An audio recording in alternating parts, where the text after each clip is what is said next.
Good morning, sports fans from all around the globe. I'm your host, Jeff Dawson, East Coast Sports Investors, and this is your breakfast bankroll for March 12th, 2022. One day till Selection Sunday. Let the drama begin. The semis and the finals in most of the conferences. Upsets galore yesterday again. Have an update on potentially, I'll call them 5 mini bags at pregame today that I scoped out. Just a quick heads up, weather is extremely bad in Florida and also on Cape Cod. Now we're getting that heavy rain. So we're going to try to go as long as we can. Don't know how long that will be, but we're hoping to get through a full show here where we can break down the board. Maybe we'll do it a little quicker than usual just in case the internet starts to falter. Shout out to Anthony Pepe. Reached out to me yesterday, and I was blessed and honored to be on his show last night. And it looks like we could have a spot weekly now at 9:25 on Thursday nights with him. Sports Map, Sports Grid, don't quote me on that. Big national show. And we're on it here at ECSI to get a weekly spot there. And he even threw me in a little curveball. He's about an hour away and asked me to come up and co-host, which would really be fun. So exciting times for ECSI as we are just a couple days away from our Vegas trip and a lot of good stuff happening. But without further ado, let me bring in the man from the Palm Tree State himself, the one wearing the galoshes today. The one and only Mr. Scott E. Webb. Morning, Scott. Morning, Jeff. We don't have to shovel snow. We just have to dodge tornadoes and lightning bolts and stuff like that. But I knew it was coming, so I took the dogs out before the show. So we're all good. Well, usually when, again, if you get a heavy dose, 1, 2, 3 inches of rain, it's not good. But if you're going to get that steady half inch, it's good to go run and quickly fertilize the lawn or something. So, you get that free. You don't need to use your water bill that day. Telling you, in Florida, we get rains that, they last a half an hour and then they go away. And that's kind of what it's been, I don't know, maybe longer than that, but it's, when they throw up the tornado warnings and watches and stuff, I just kind of watch because I know it's going to be really windy and hopefully we don't have a whole bunch of noise on the window here as it's been pelting me all day as I've been up here trying to do this. So if it does, let me know and I'll bow out. Oh, I'm the same way. Like I said, just literally as we get the show on the road, in comes our monsoon's coming. So maybe we are not supposed to do the show, but we're going to go as long as we can. Hey, at least we're not at the TPC where now they're hoping to play at noon. Start the second round at around 4 or 5. And last update was they were hoping to finish the tournament by Monday at 6:30, and you know how that goes. So quickly bring up the baseball for a second. I've said this, I think, along the way. I know the Sox are hot and horny for Suzuki. I think that will be their one move. I'm not getting a good feel on the Schwarber side. I tried to reach out to a few colleagues there.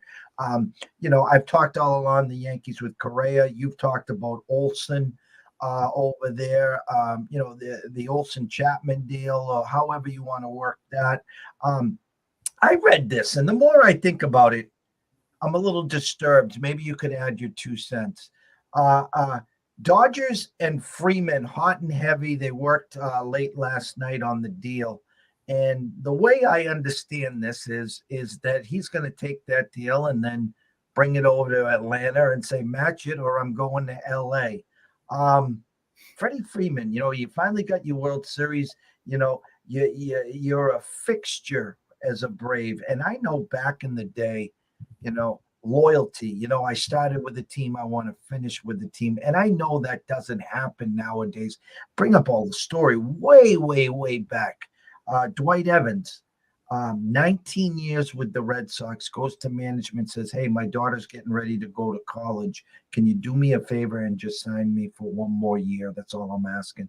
And they told him to go pound sand, and I think he went to Detroit. But am I overthinking this Freeman thing? I know it's a way of life. This is how business is. Or is this kind of I don't like it. That's all.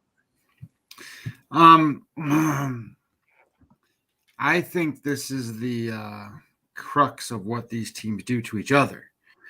I think that there's players that they want to run the price up on, and then, like for the Braves, right? The Braves are the world champions. So what do the Braves needs? Well, the Braves need to go sign a bunch of outfielders because Solaire's not there anymore, and what's the little guy's name they got? From the Twins, whatever that guy's name is. Eddie Rosario, he's not there. Freeman's not there. Acuna's hurt. So they need to go get those guys back again. I mean, they're going to have to go sign players. So if you're the Dodgers and you can run the price up, and Freddie still goes back and signs because of the backlash and all the stuff, and the Braves go do whatever they got to do to sign him, then they've got less to capital now to work with. So I think that's the game that's being played. You can see a lot of that stuff happen a lot of times. The Yankees and Red Sox do it to each other all the time. So I kind of think that's part of what it is. And I'm not so sure that Freddie wouldn't go and say, hey, if you're close, I'm going to come to you. I'll take a little less money and come to you. But if you're way off, if you're way off, you're way off. I mean, that's just the way it is. I mean, if you're way off, then it's I'm going to go play with the Dodgers. I just did some work on some of these teams, and the Dodgers are still pretty damn good, even if they lost. They still lost Corey Seager, but now that doesn't matter. I mean, timeout. They lost Corey Seager. They have Trey Turner. That's what I'm saying. I mean, they lost Corey Seager and they got Trey Turner. So theoretically, I mean, and now you can put Gavin Lux at second base and Muncy at first base, and everything's good. And then if you go sign Freddie Freeman, you can put him at first base and you can put Gavin Lux in the outfield, or you can play him at DH or what. I mean, they got so many mixes and moves, and they signed Chris Taylor. They want him to play all over the damn place, and so the Dodgers are fine. If they get Freddie Freeman, that's just a feather in their cap because he is a bat they could use. I mean, he's kind of like, when Bellinger had his MVP kind of years, he's kind of like that, where he's the guy that kind of fits in there, and helps Turner out, because Turner carries a big load on driving in the RBIs, and I think Freddie Freeman would do a good job there. And then you just got to get Mookie on base and Turner on base, and then all of a sudden, they got a scoring machine again. Be interesting. I think they heat up hot and heavy. Hopefully over this weekend. Be interesting. Someone tried to tweet that Correa's coming back to Houston for. They're talking he's going to get that Lindor money, which, again, I don't know. I saw our friend Bernie talking to some Detroit people yesterday. The Tigers making the playoffs. And you know what? We talked about the good young arms. We talked about some of their skill positions. I said all along that was the spot for him. Land Correa there, and Miggy's, obviously on the back nine. But that would be something, because they got some arms, and they got some arms in the back end. I know that's always been their struggle. But, having arms and then having guys throwing 97, 98, 99, 100, those are two different things. Well, they got arms. They don't got aces. How about that? Correct.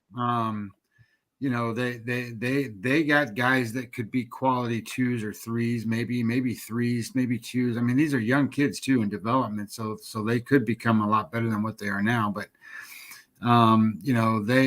they can be I don't want to call them a surprise team because, Last year in the second half of the season, they played above 500 baseball. So this is not a team that's, I think, going to sneak up on people this year. So it's just a matter of how much do you think they're going to win. And it depends. Like Kansas City hasn't done anything yet. They haven't improved their team at all. They haven't disproved their team at all. I mean, nobody left that's of quality. So that's a team that's, sort of sitting there wherever they are. And the White Sox are not getting better this year. They're just going to have their outfield put back together for the most part. And then they're going to have to figure out their pitching staff a little bit. Because you lose Rodon, and that's a pretty big chunk to lose. So they're gonna have to figure that out. Of course, Cleveland's not gonna go knocking down the door to catch them anymore.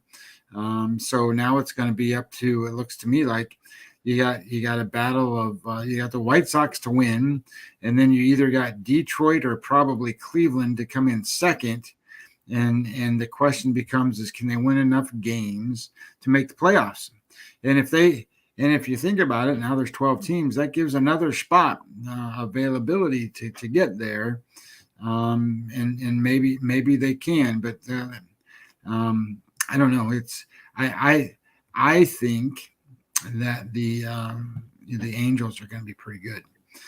You get Trout back, you get Rendon back, you got Shohei off an MVP season. You got Walsh, who played really well. I think they're gonna be pretty good. You got Syndergaard out there now, and it's always been their issue. It's always been pitching, and I'm not saying that they got the best pitching staff in the world, because they don't, but they have Ohtani, Syndergaard. That's not a bad one, too. And then they have slotted in the right spot Patrick Sandoval, who pitched pretty well last season. And then they have a kid named Reed Detmers, he's their number one pick in 2020, and he's projected to get into that rotation. So you start mixing in some youth in there, and they have a good season. It's not to say they wouldn't go sign somebody else. The problem is they're gonna have to trade for somebody else, because there ain't nobody available right now. I mean, what do you want to do? Go bring Johnny Cueto into that rotation? Oh, God. I'll just leave it there. Let's get to the board. The NBA today, there was two things that jumped out at me. I talk about this, you talk about this. Last night, again, it happens. A Spurs team, okay, that, again, when they're 5 or 6 point favorites, you run and hide. When they're 5 or 6 point underdogs, you run to the window. And last night, again, playing one of the better teams, obviously Utah, and yes, they were getting mauled. The fact of the matter is that they come back and they cover and win against Utah. Today, they're in that 5.5, 6 range, favorites against the Pacers. So that was the one game there. And the other game, there was a flip overnight. Golden State opened up at 1. Now the Bucks are 1.5. So the Dub Nation is dogs at home against a Milwaukee team that's starting to round into form again, and a Golden State team that is just floundering. Well, Golden State's actually played the last couple nights pretty well. I just don't know how consistent they are at this point. The only games that I'm really looking at right now is I'm looking at Sacramento and Utah to play that game under the number. What I'm looking at is Utah's pace of play will dominate that game, and it's much slower. And they've been playing pretty decent on defense. So I kind of think this game's going to be where, Utah is going to have to get 120 points in this game to make that game go over. And I don't know that they're going to do that. I think that the pace of play is too slow. And then I think the same thing with Washington and Portland. Now, Portland, Jeff, they're averaging less than 90 points per 100 possessions right now, which is by far the worst. And they're giving up over 124 points on defense per 100 possessions. So that's not even damn good at all. So I look at this game and I go, how is this game going to go over 220 points if Portland can't score 100? Then that means Washington, who doesn't score a lot of points, is going to have to go out there and score a whole bunch of points too. So I'm looking at that game to go under, and I'm looking at that Sacramento Utah game to go under. I haven't bet either one of them at this point because it's way too early, but that's what I'm looking at this point. I do. My number says that Indiana San Antonio game is 4.5, not 5.5, and a couple other ones that I thought were kind of interesting. I'm looking at Milwaukee. My number says 3, not it says Milwaukee by 3, so I can understand the point movement there. And then everything else seems to be pretty much in line with what I was looking at. I got Washington says by 5, and the line 6. So it's a tough board for me today, but I'm looking at those two games as under just because of pace of play. As we speak, Jeff Passan and the trades begin. Not a big one, but the Minnesota Twins and the Texas Rangers are in agreement on a deal that will send shortstop Isaiah Kiner Falafala, whatever his damn name is, to the Twins. Well, Kiner Falifa there, he's a guy that plays lots of positions. He was a catcher at one point in time. He can play shortstop, third base, second base. He can play anywhere. And Mitch Garver is a catcher. So, and I think Mitch Garver lost favor because he's been on Twitter just bitching. He didn't play well last year, but the year before that, he just kind of popped a bunch of home runs and was one of those guys that, where in the hell did he come from? So that year that Minnesota set the record for home runs, he hit a bunch of home runs that year. Will be interesting for sure. Let's go through the college board. Shout out to our man, Billy Hewlin. Yes, good morning. And yes, it is a tough board again. Tread lightly. Yesterday, 100% transparent here. The ECSI VIPs 2 and 4.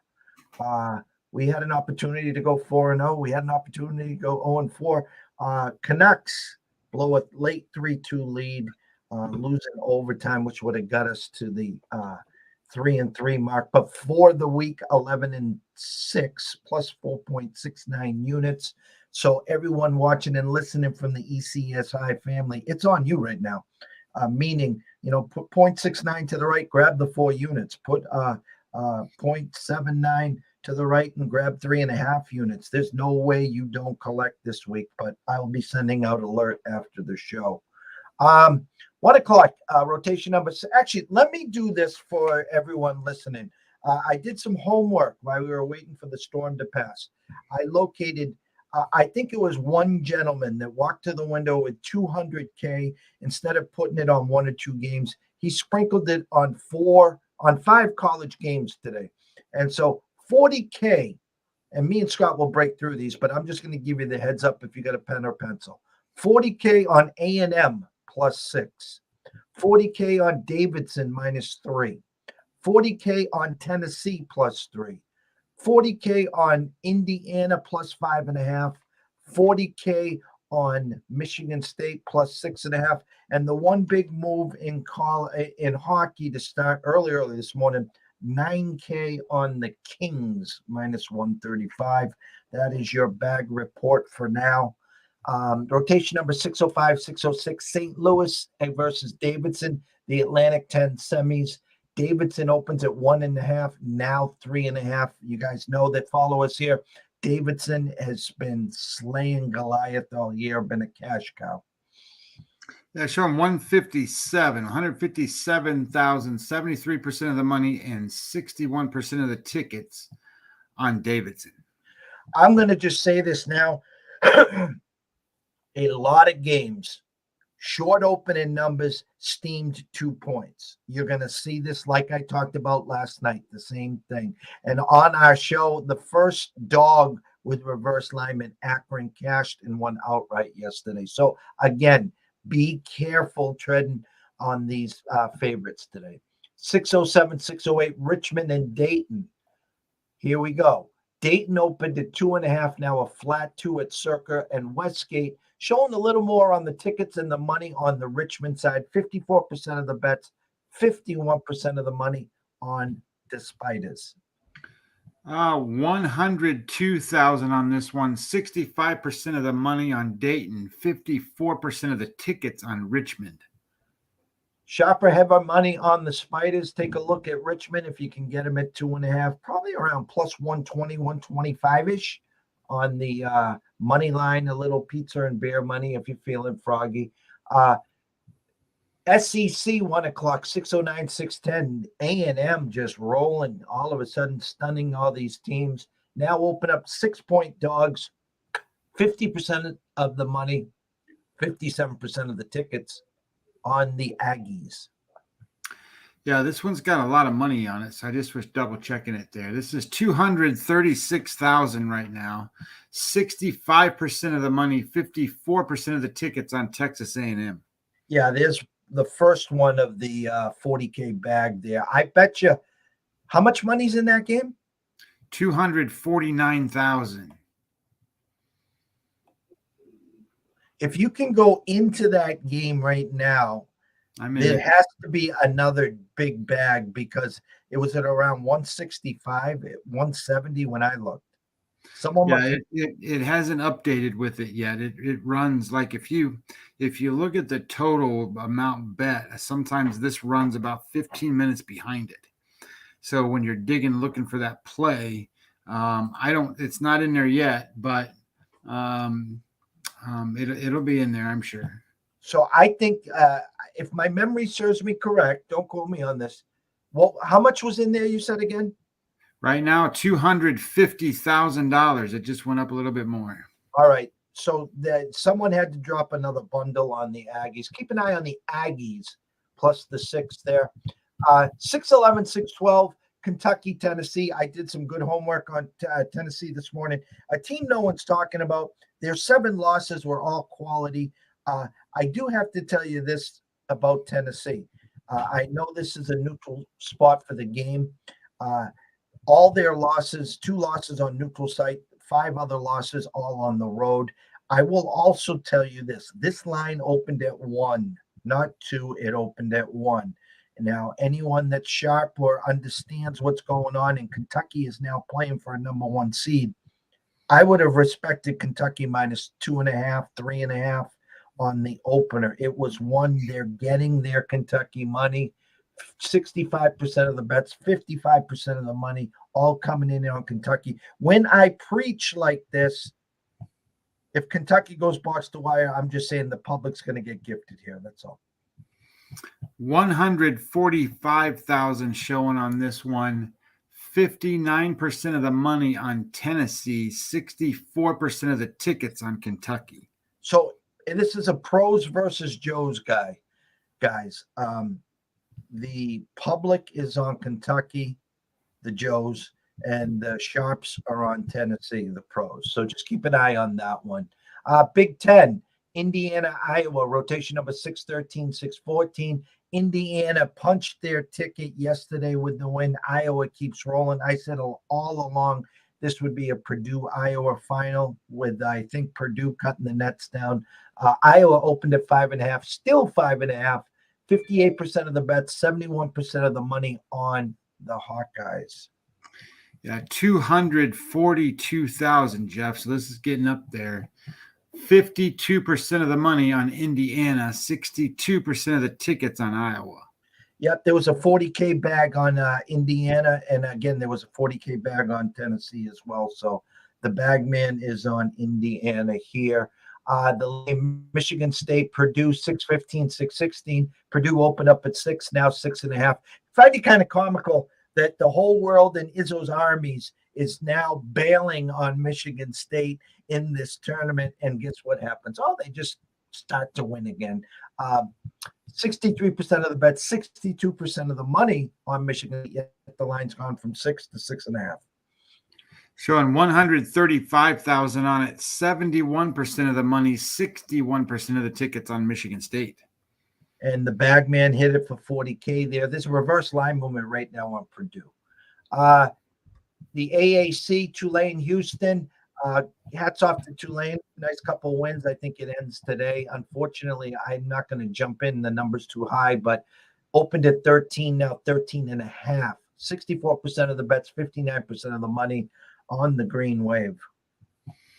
I'm showing 56,000 on this one. 74% of the money, 56% of the tickets on Houston. Rotation number 619, 620, Memphis SMU. Memphis opens at 3.5 now, a 4.5 actually. I'm showing 55% of the bets, 59% of the money on SMU. Got 39,000 on this one. 51% of the money, 52% of the tickets, SMU. Keep an eye on Memphis and Penny Hardaway. I'm going to skip the next one. Big 12 championship game, Texas Tech and Kansas. Another game. Just please beware here.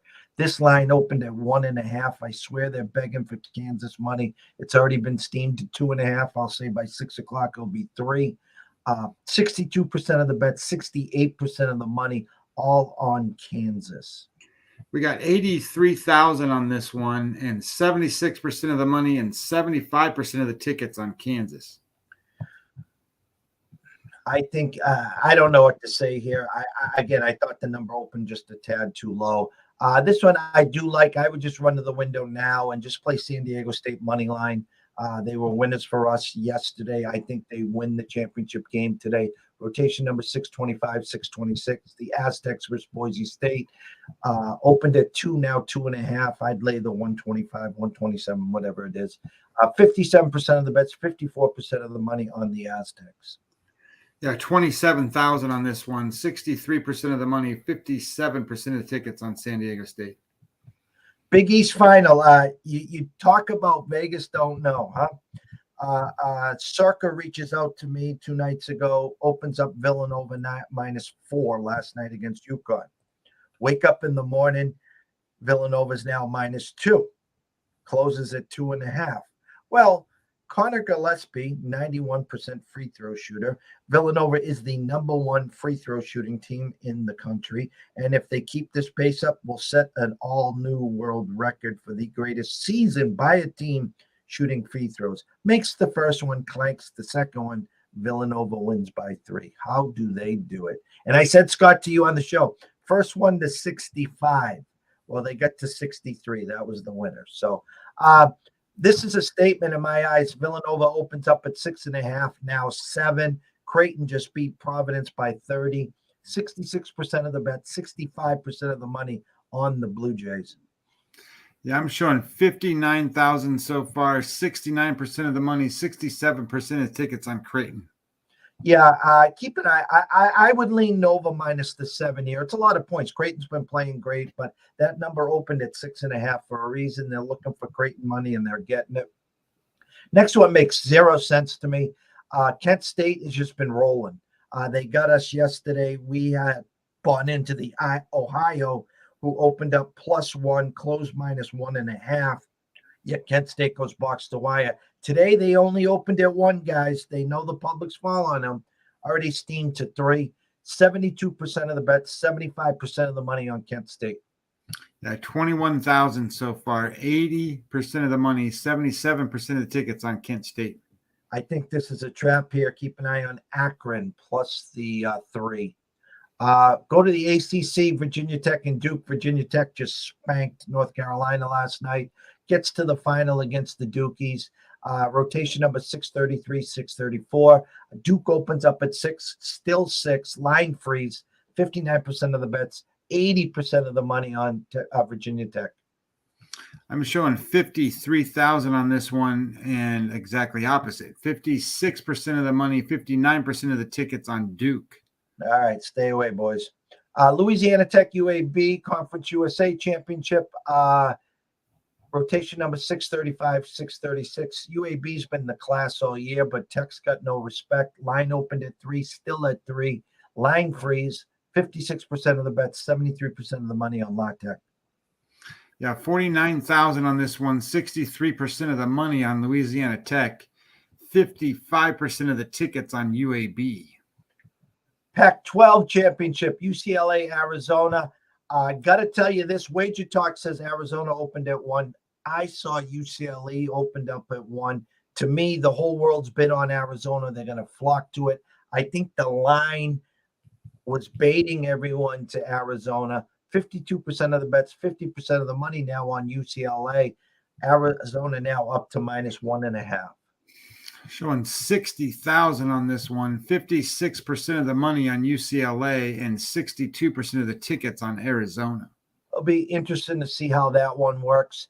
A game that's at 12:30 a.m. Again, your midnight special. This is your Hawaii late night college football game to get you to Sunday, NFL Sunday. I'm showing a flip here, Scott. Rotation number 641, 642. Long Beach State opened up at 1. Cal State Fullerton now 1.5. 51% of the bets, 60% of the money on Cal State Fullerton. Yeah, no one's really bet this one yet. It's 15,000 on the game. Money is showing 51% on Long Beach State, so that's basically 50-50. And tickets, 61% of the tickets on Long Beach State. Keep an eye on Fullerton. We got a long time to work on that. Quickly go through the NHL. Thank you, Internet, so far for holding up. I think a statement here. Nashville opening up at 125, now 131, Scott. That should be your rotation number 61, 62. Yeah, I was just checking into that game because it looks like it's a little high for right now. There's $59,000 bet on the game, 83% of the money on Nashville, 69% of the tickets on Nashville. I'm going to stay away there. A little flip in the Chicago-Ottawa game. Ottawa opens up -110. Now Chicago -112. Showing $2,800, Jeff. Wasn't me. 80% of the money and 51% of the tickets on Chicago. I just go to the 9K guy. I respect the opening line here. Rotation number 77, 78. The Kings at San Jose. The Kings opened at 130. Now 127, Scott. Showing 42,000 on the game, 98% of the money, 79% of the tickets on the Kings. And respect the opening number. Tampa at Edmonton, rotation number 7980. Tampa opens at 140, now 158. I can't release that, but let me see something here.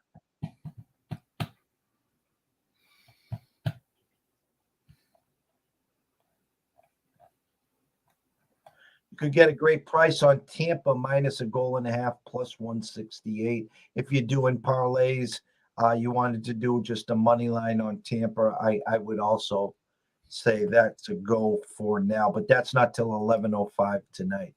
Scotty, we survived the internet. We survived everything. Closing thoughts.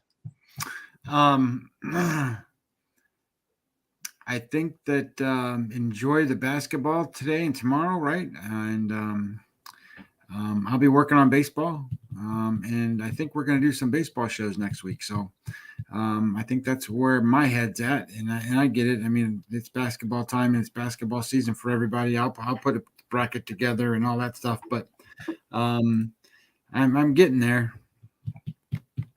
Yeah, I'm excited. It is really, really a busy time this time of year as we get ready to go dancing for March Madness. That obviously will be the headliner. The NHL and the NBA are winding down their season as we get closer to playoffs.